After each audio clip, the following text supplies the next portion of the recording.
Hi, Mom. You were in the hospital for malnutrition. Weren't you eating properly? I've been sending you money. Yeah, thank you for that. But 60 cents. You know the fee costs more than that, so don't worry about it. 60 cents? What do you mean? I'm broke and I've been living a frugal life, cutting down on food and utility expenses. Eventually, I collapsed from malnutrition. My eldest son, Raymond, has been sending me 60 cents every month.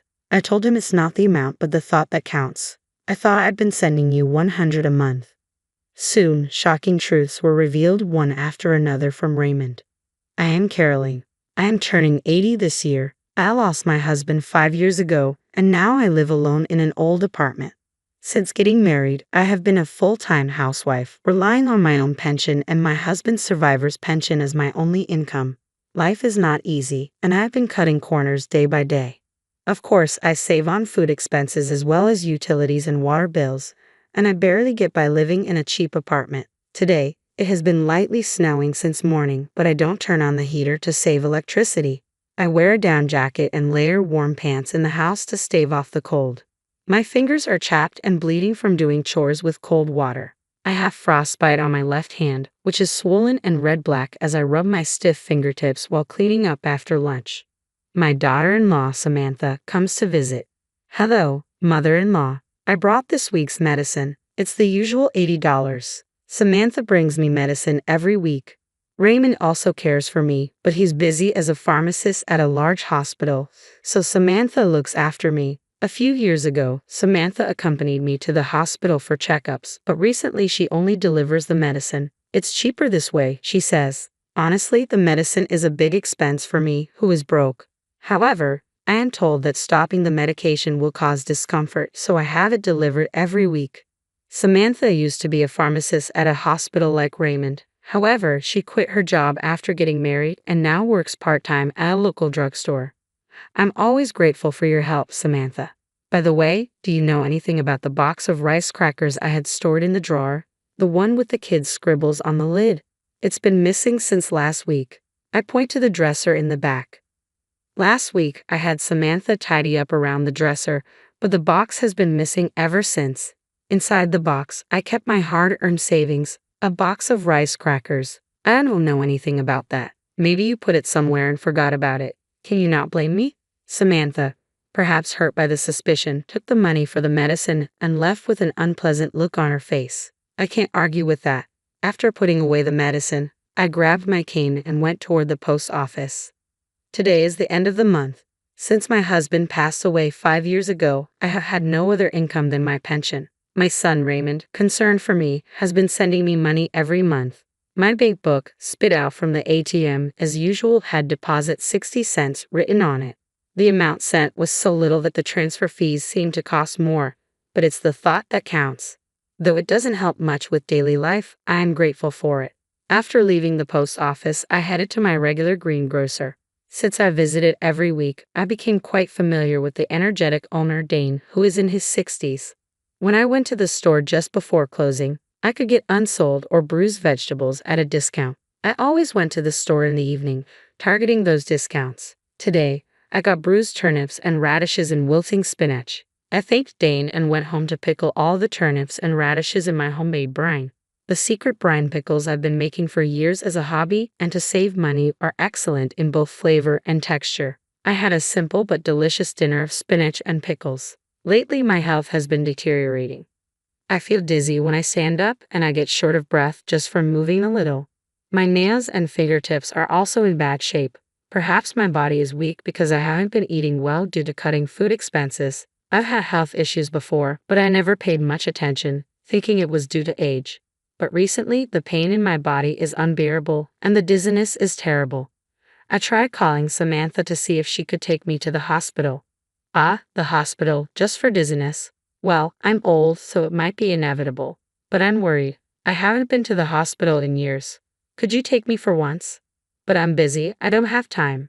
Raymond is working non-stop too. I'm sorry, but can we do it another time? It's not that urgent. Samantha refused to accompany me to the hospital. Even the nearest hospital is quite far from my home. Being broke, I can afford not only the medical fees but even the transportation costs. Oh, and please don't contact Raymond. He's in a crucial period at work. If anything happens, please contact me. Samantha emphasized that and then hung up the phone. I sighed and took my medicine with cold water. One day, as I was chatting with Dane at my usual greengrocer, I was hit by another severe bout of dizziness. Unable to support myself with a cane, I squatted down on the spot. Dane rushed over. "Are you okay?" and peered into my face. The dizziness didn't subside even when I sat down. "I'm just feeling a bit dizzy. Nothing is wrong. I'm fine." As I said that, I tried to stand up forcefully. Suddenly, the world spun around and I fainted. When I woke up, I found myself in a hospital bed. Dane was sitting beside me, receiving an IV drip. I heard the story from Dane. Apparently, after I collapsed at the greengrocer's, he called an ambulance for me. I had slept all night since being brought to the hospital, and it was already bright outside. The doctor explained that I had anemia due to severe malnutrition. Unbeknownst to me, my bones had become hollow, and my body was in a more serious condition than I thought. I was worried about the treatment costs and wanted to leave early, but the doctor told me I had to be hospitalized for a week. "Caroline, I always tell you to eat properly. I was shocked when you suddenly collapsed. Dane had always been concerned about my health. Sorry for making you worry, but I don't have any money." "Didn't you have an eldest son? He's a doctor or something, right? He must be earning a good salary working at a hospital, so he could at least send you some money." "He's a pharmacist. I've been receiving support from him." I smile awkwardly and close my mouth. "I receive a monthly allowance from Raymond, but it's too small to help with my living expenses. With the weekly medicine fee I pay to Samantha, even my pension has been significantly reduced. Dane says I should get more money, but I'm hesitant to accept money earned by others, even if they're family. However, what worries me now is the hospitalization cost. With my barely getting by lifestyle, I can't imagine affording such high medical bills. Also, I'm concerned about my precious rice brine pickles. If I don't stir them every 3 days, they'll go bad." After thanking Dane for returning to the store, I searched for my cell phone to contact Samantha. Looking at the screen, I saw that the battery had died. I don't remember Samantha's number, but I memorized Raymond's because it's similar to my home number. Samantha told me not to contact Raymond, but with things like this, I can't avoid it. I borrowed the hospital phone to call Raymond. "Hello?" "Oh, thank goodness. It's been a while since we connected, Raymond. It's your mother. Sorry to call you during work."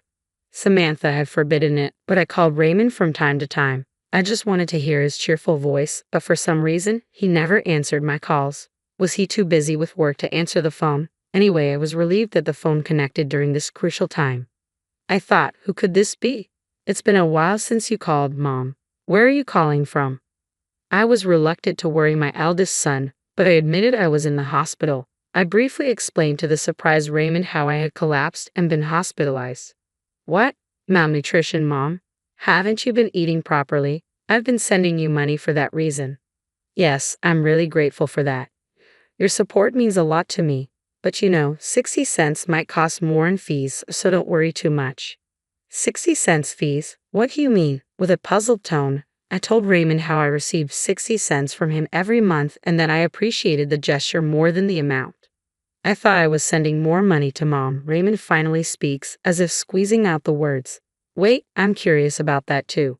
But you mentioned malnutrition, right? Mom should have been going to the hospital every month, and she should be getting her medicine. Hasn't the doctor said anything until now?" "Yeah, I'm getting the medicine. Samantha delivers it to the house every week. I haven't been to the hospital in years. Lately, I've been having bad dizziness and palpitations, and I wanted to go to the hospital if possible. But Samantha said I'm busy, so maybe next time. Just the medicine every week." Raymond seems to be worried about something as he mumbles on the phone. "Anyway, I know you're busy, but could you please bring me some clothes and the insurance card on your next day off? And I'd like you to mix the rice brine pickles every 3 days, all right? I have the keys to our parents' house, so I'll leave work early today and go there. Don't worry about the hospital bills. I'll be there by evening." Raymond seems strangely preoccupied, but I'm grateful he can come right away. "Thanks. Be sure to wash your hands well and mix the pickles with your bare hands, Mom. I'm here. How are you feeling? Are you okay?" After the call, Raymond shows up in the afternoon. It seemed he left work early. As he organizes the clothes and personal belongings he brought from the house, he asks me in detail about recent events, about the house, my health, the medicine, Samantha. It's like a continuation of this morning's phone call. He also brought my bank book from home, and we opened it to check the contents together. From the date 5 years ago, there's a series of deposit 60-cent entries. Raymond glares at them with a fierce expression. Since this morning's call, Raymond's behavior has been strange. Did something happen at work? I thought he must have been very busy, as I had tried calling him 2 or 3 times a month, but never got through, and he never returned my calls. I feel bad for making him leave work early today. I casually apologize for it, and Raymond is taken aback and asks rapid-fire questions. He quickly takes out his smartphone and starts operating it intently as soon as he hears my story. What's been going on with him? Raymond gazes at the screen for a while, then operates his smartphone again to send a message to Samantha. He then grabs his backpack and says, "I'll be back shortly." He leaves the room, leaving behind a strange sense of unease, but I lie down in bed anyway. That evening, Raymond returns to the room. He puts down his backpack and asks how I'm feeling. After receiving an IV and sleeping in a warm bed for the first time in a while, I feel much better. While snacking on fruit and chatting, Samantha comes into the room. "Oh, mother-in-law, how are you feeling?" "Raymond, you took time off work, huh?" She approaches us with a forced smile and sits in the chair next to Raymond. Raymond didn't reply, looking down and gripping my bank book into his hand. Before I could say anything, Raymond spoke up with a voice lower than usual.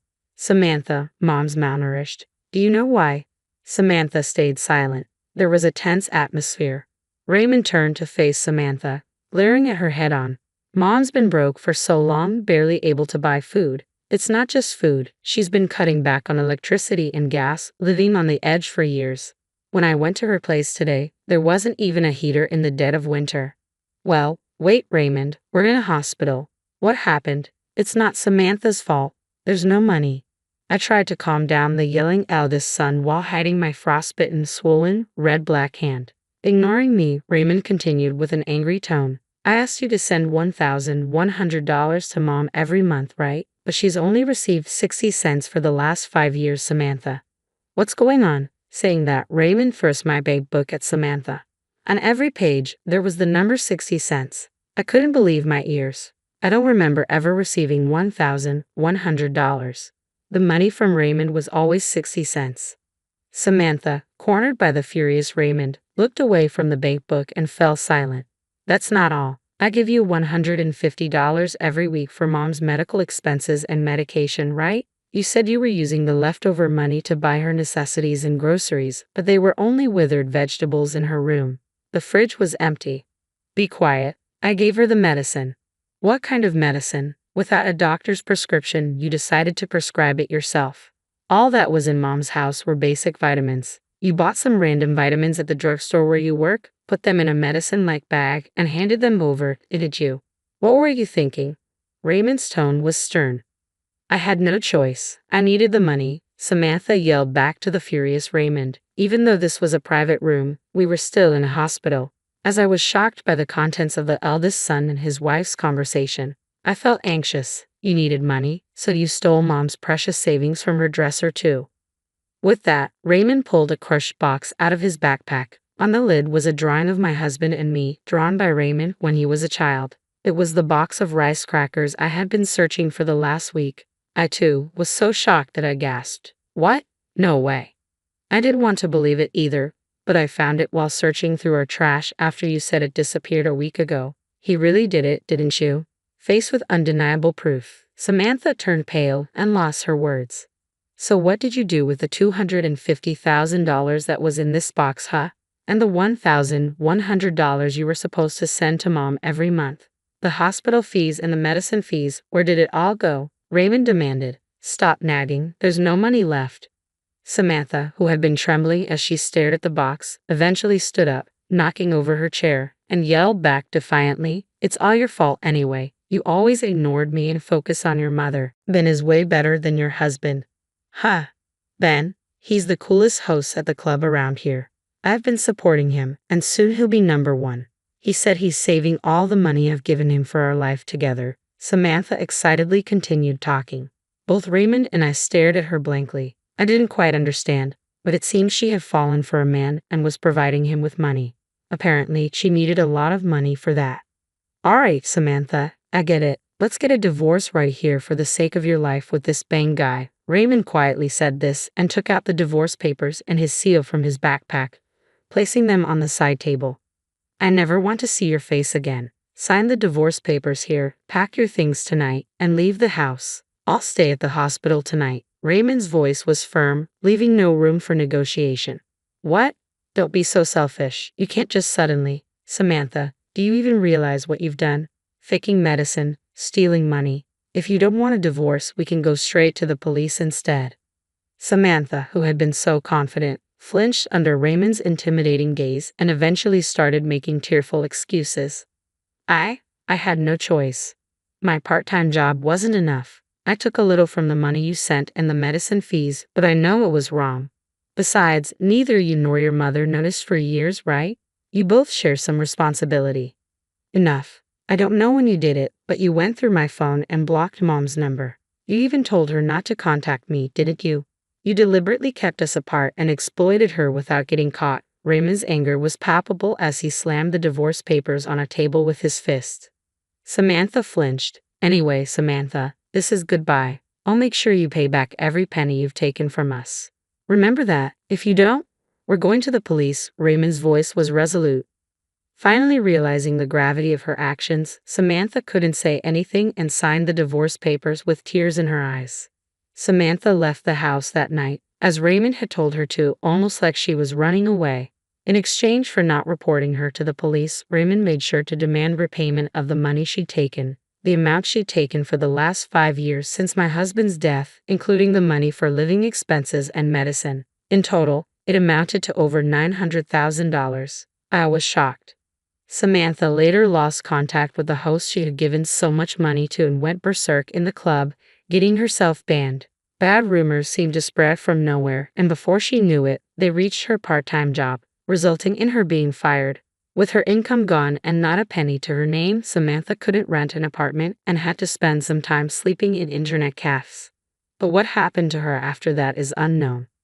I had almost given up on getting back the money Samantha had taken. She had disappeared. But her family, who learned of the situation, decided to repay the debt in small amounts on her behalf. It might be difficult to recover the full amount of stolen money, but I was happy with their gesture. After being discharged from the hospital, I decided to leave with Raymond. We're living peacefully together in the house Samantha left, just the two of us. I had been forced to live a difficult life, being exploited by Samantha, but now, in our warm, comfortable home, I'm eating well, and my health has improved. Dane, the greengrocer who has always been worried about me, finally felt relieved. I still continue to make my specialty pickles. I used to do it just as a hobby and for saving money, but now, with Raymond's help, we're sharing information on how to make good pickles and delicious pickle recipes. In a few years, my pickle channel became hugely popular, possibly because an 80-year-old content creator was a novelty. And now, it brings in an amazing income. I had always thought that making money was impossible for me as I had never worked as a full-time employee. But even I can be useful to others. More than earning money, I've come to know the happiness of bringing joy to others and now live a fulfilling life every day.